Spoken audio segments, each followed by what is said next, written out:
വലിയൊരു ശുക്രാണ് നിസ്കാരം. അത് മുടക്കിയിട്ടുള്ള ഒരു പരിപാടിയും നമ്മുടെ ജീവിതത്തിൽ ഉണ്ടാകരുത്. ഉണ്ടായിപ്പോയെങ്കിൽ ഇനി അത് ഉണ്ടാകൂല എന്ന് നമ്മൾ പ്രതിജ്ഞ എടുക്കണം.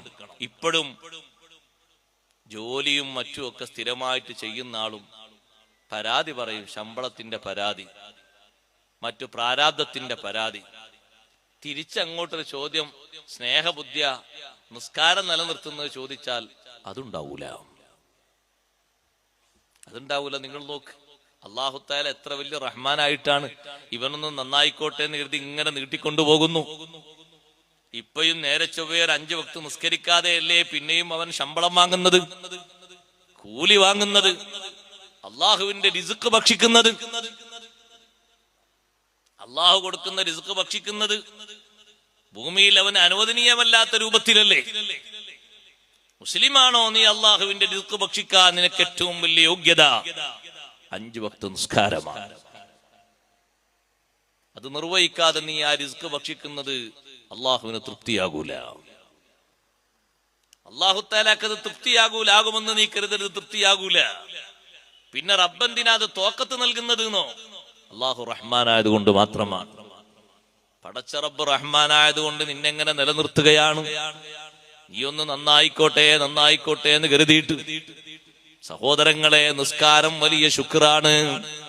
അള്ളാഹുവുമായി മനുഷ്യന്റെ മനസ്സ് ഏറ്റവും ബന്ധിക്കുന്ന ഒരു ഘട്ടമാണ് നിസ്കാരം. മഹത്തുക്കൾ മുഴുവനും നിലനിർത്തി വന്ന അമലാണ് നിസ്കാരം. ഒരൊറ്റ നബിയും ലോകത്ത് നിസ്കരിക്കാത്ത നബി കഴിഞ്ഞു പോയിട്ടില്ല. എല്ലാ നബിമാരും നിസ്കരിച്ചിട്ടുണ്ട്. എല്ലാ നബിമാരും സുജൂദ് ചെയ്തിട്ടുണ്ട്. നിസ്കാരത്തിലൂടെ അല്ലാഹു തആലാക്ക് നന്ദി അർപ്പിച്ചിട്ടുണ്ട്. എല്ലാവരും നിസ്കരിച്ചിട്ടുണ്ടോ? എല്ലാവരും നിസ്കരിച്ചിട്ടുണ്ട്. അബൂനാ അബുൽ ബശർ ആദം അലൈഹിസ്സലാത്തു വസ്സലാം മുതൽ അഷ്റഫുൽ ഖൽഖ് സയ്യിദുനാ റസൂലുള്ളാഹി സ്വല്ലല്ലാഹു അലൈഹി വസല്ലം തങ്ങൾ വരെ മുഴുവൻ അമ്പിയാക്കളും ലോകത്ത് നിസ്കരിച്ചിട്ടുണ്ട്. നിസ്കരിച്ചു എന്ന് മാത്രമല്ല, നിസ്കാരം വലിയ അമലായിട്ടല്ലേ എല്ലാവരും കണ്ടത്. ആ നിസ്കാരം വലിയ മഹത്വമുള്ള സംഗതിയായിട്ടല്ലേ കണ്ടത്. നിസ്കാരത്തിൽ എന്തെങ്കിലും ഒരു കുറവുണ്ടോ?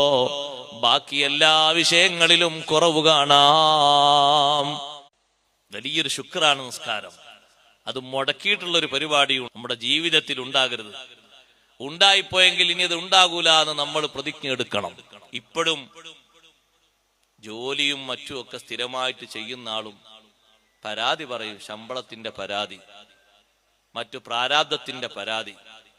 തിരിച്ചങ്ങോട്ടൊരു ചോദ്യം, സ്നേഹബുദ്ധിയ നിസ്കാരം നിലനിർത്തുന്നത്